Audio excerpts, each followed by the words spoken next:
Assalamualaikum warahmatullahi wabarakatuh. Syukur alhamdulillah kita berjumpa lagi di channel At-Tazi. Semoga sahabat semuanya sehat selalu, dilapangkan rezekinya, diampuni dosa-dosanya, dan senantiasa dilindungi Allah Subhanahu wa taala. Amin ya rabbal alamin. Salawat dan salam semoga tercurah kepada Nabi Agung Muhammad sallallahu alaihi wasallam yang kita nanti-nantikan syafaatnya di yaumil qiyamah. Sebelum melanjutkan, dengan kerendahan hati saya mengajak sahabat semuanya untuk mendukung channel ini dengan menekan tombol subscribe, like, dan share ke orang terdekat agar mendapat juga manfaatnya. Terima kasih. Sahabat beriman yang dirahmati Allah, ketulusan menjadi jalan bagi seorang hamba Allah untuk memperoleh rahmat dan ampunannya, walaupun amalan-amalan itu mungkin jarang atau bahkan tidak diketahui sama sekali oleh orang banyak. Boleh jadi orang yang terkenal karena perangai buruknya ternyata memperoleh rahmat dan ampunan Allah di sisa hidupnya. Karena itu, seorang muslim dianjurkan untuk cenderung berbaik sangka, apalagi terhadap saudara seiman. Kisah berikut ini yang disarikan dari kitab karya Imam Al-Ghazali, Mukasyyafatul Qulub, menggambarkan berkah amalan seorang muslim sehingga mengantarkannya kepada akhir yang mulia. Pada zaman dahulu di kota Basrah, Irak, terdapat seorang pria yang gemar berbuat maksiat. Kesehariannya seringkali membuat resah masyarakat setempat. Di antara kebiasaannya ialah mabuk-mabukan, mengganggu tetangga, mengancam pengguna jalan, dan melakukan aksi kekerasan. Suatu pagi, penduduk Basrah mendapatkan kabar bahwa lelaki itu meninggal dunia dini hari tadi. Alih-alih berduka, mereka justru mengucapkan syukur. Mayoritas masyarakat merasa lega karena orang yang selama ini meresahkan seisi kota kini telah menemui ajalnya. Almarhum meninggalkan seorang istri dan anak. Seisi rumah duka tidak bisa berbuat banyak melihat antusiasme warga kota atas kematian sang kepala keluarga. Tidak ada seorang pun penduduk Basrah yang sudi mensolati dan mengantarkan jenazah almarhum ke tempat pemakaman. Hingga waktu siang tiba, istri almarhum mulai dilanda cemas. Ia sudah memandikan jenazah suaminya. Itu pun setelah berusaha keras karena dirinya tidak dibantu seorang pun. Karena anaknya masih kecil dan sejak pagi terus-menerus menangis.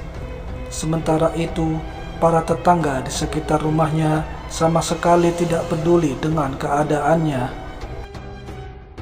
Menjelang sore tiba, sang istri pun sampai terpaksa menyewa 2 orang pekerja untuk memikul jenazah suaminya.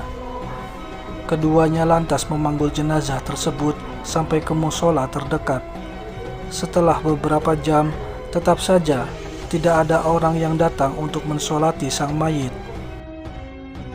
Air mata perempuan itu tumpah di hadapan jasad suaminya.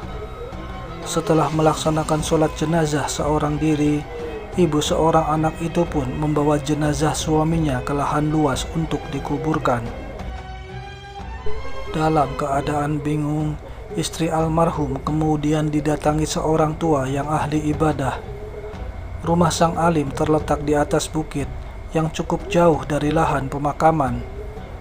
Kepada perempuan tersebut, lelaki sepuh itu mengatakan dirinya hendak ikut mensolati jenazah almarhum. Perkataan itu membuatnya senang sekaligus terkejut. Sang istri tentu saja gembira karena akhirnya ada seseorang yang mau mensolati jenazah suaminya. Pada saat yang sama, dirinya heran mengapa seorang ulama yang soleh sampai rela jauh-jauh turun bukit untuk mengantarkan jenazah suaminya yang terkenal gemar bermaksiat hingga akhir usia. Kehadiran ulama besar itu pun dilihat warga sekitar. Akhirnya banyak orang berduyun-duyun datang. Mereka yang tadinya enggan mendekat kini mulai merapatkan barisan untuk mensolati jenazah tersebut. Akhirnya sholat fardu kifayah itu diikuti cukup banyak jamaah. Istri almarhum menangis haru.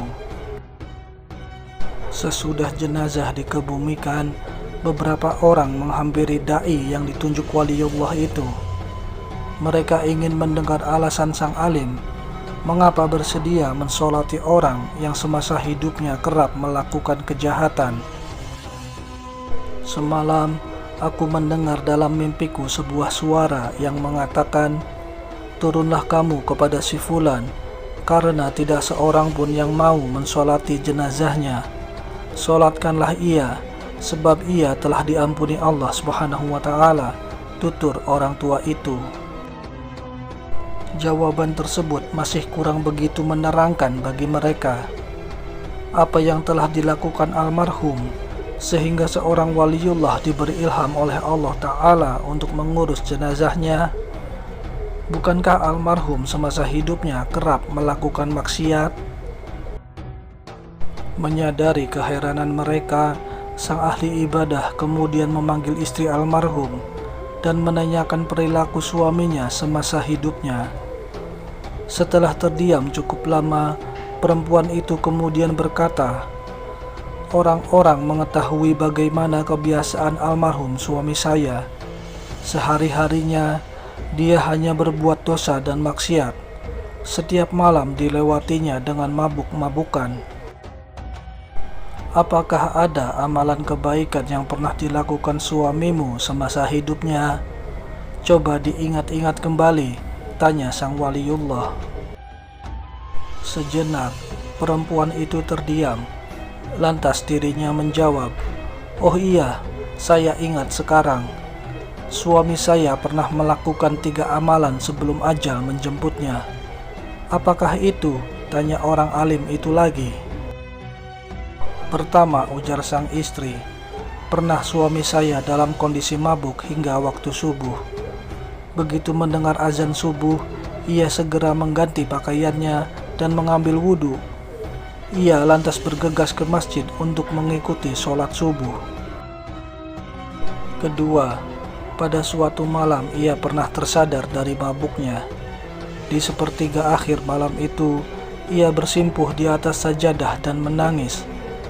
Dengan mengangkat kedua tangannya, ku dengar ia berdoa, 'Ya Allah, letak neraka jahanam manakah yang engkau kehendaki untuk orang zalim sepertiku?' Ketiga, di rumah kami tidak pernah sepi dari anak-anak yatim. Suami saya memberi makan, pakaian, dan juga naungan tempat tinggal untuk mereka. Dengan begitu, mereka tidak bersedih hati.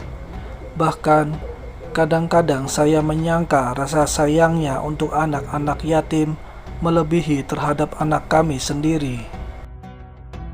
Sejak saat itu, hilanglah kesan buruk penduduk Basrah terhadap diri sang almarhum.